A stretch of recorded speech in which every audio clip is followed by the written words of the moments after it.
Hello again. For runners, or well, in any endurance sport, it's really easy to become overtrained, or certainly for runners, it's very easy to get injured. So how can you avoid that? What can you do to make sure your training is consistent and builds up gradually so you still actually get fitter and faster, but you don't get injured or overtrained? One thing I like is to have a fixed weekly routine. So doing a similar thing on similar days each week. So for instance, you might have your long run on a Sunday, which is quite traditional, or you might have a race on a Sunday. And then you might be trying to do an interval session on a Tuesday, your sort of faster, harder workout, your higher intensity stuff. But you might find that you're always tired on a Tuesday. And that sort of tells you that you need to make Monday easier, or you need to make your harder session later in the week when you've had a bit more time to recover. And in that way, you can, if you're getting excessively tired, you can spot it quite quickly and make changes. It's important to have planned recovery, so have planned recovery within your week, and also maybe having an easy week or an easy few days every 2 or 3 or 4 weeks. If you want to do your long run on a Sunday and then you want to do an interval session on a Tuesday or a Wednesday, then you might want to make Monday an easier day.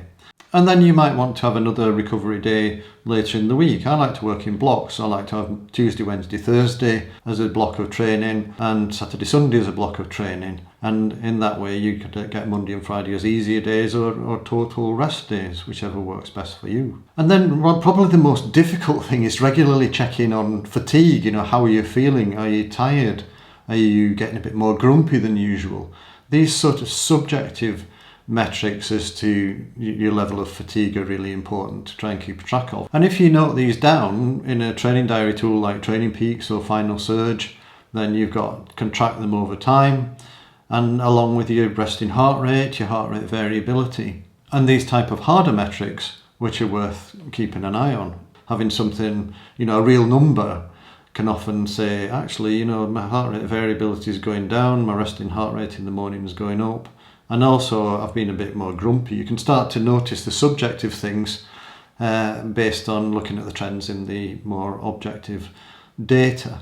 And then the next thing is, don't increase volume and intensity. Training should be progressive, but increasing the volume first and then building in some intensity is a safer way. And don't feel you've got to increase everything every week. If you're overloading your body, which is basically all you're doing by training, you're trying to overload your system and then recover from that overload so that your body adapts, then you won't necessarily adapt within a week. So you don't need to do something harder the following week because you'll be tired from the week you've just done.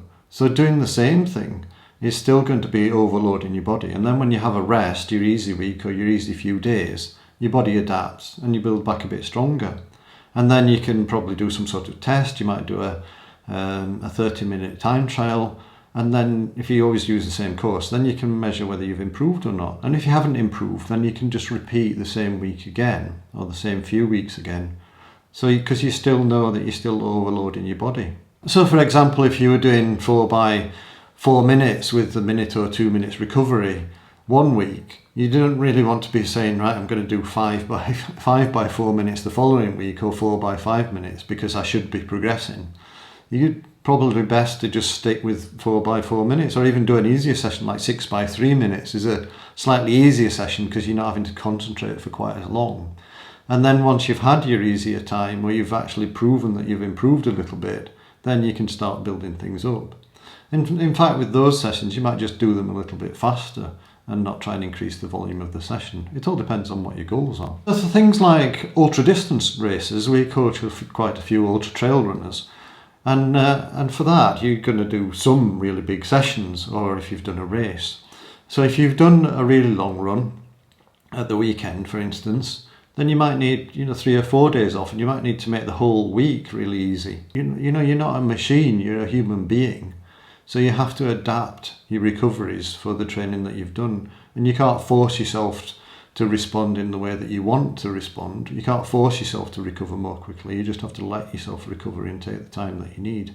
And I quite like a quote from Charlie Spedding's book, From Last to First, and in that he was looking for perfect training, not hard training. So his training obviously was very hard. It's an excellent book and I recommend it that you read it. It means that if you're looking for perfect training, it gives you that permission to take a rest day or to do a a less intense session, because that's what you need. That is perfect training. Training too hard all the time is just counterproductive, and you just get slower if you do that. Another danger sign, quite ironically, is if you start feeling really good. It's not really a danger sign, but it's a warning sign, because if you start feeling really good, you tend to run faster, and you might think, I can break my best time for this route, or I can get a faster Strava segment, or something like that, or I can drop everybody in the club training run. But if you do that continually, like every day for a week, when you're feeling good, you quite often feel good for a few days, then it's really easy to just wear yourself out and just go over the top and push yourself into a hole, and that can take weeks to recover from. Or if you continue pushing, like it can even take years to recover from a serious bout of chronic overtraining. So just be careful when you feel good. Maybe just back off a little bit and stay with the routine and be consistent. It can be hard to do, but staying consistent, sticking to that weekly routine, planning in some recovery, and listening to your body, recording your metrics, that's the way to do it. Just being a bit boring about it and gradually stepping up your fitness until you reach your goals. So I hope you found this useful. Please comment and let me know what you found to be useful, and I'll see you in the next video.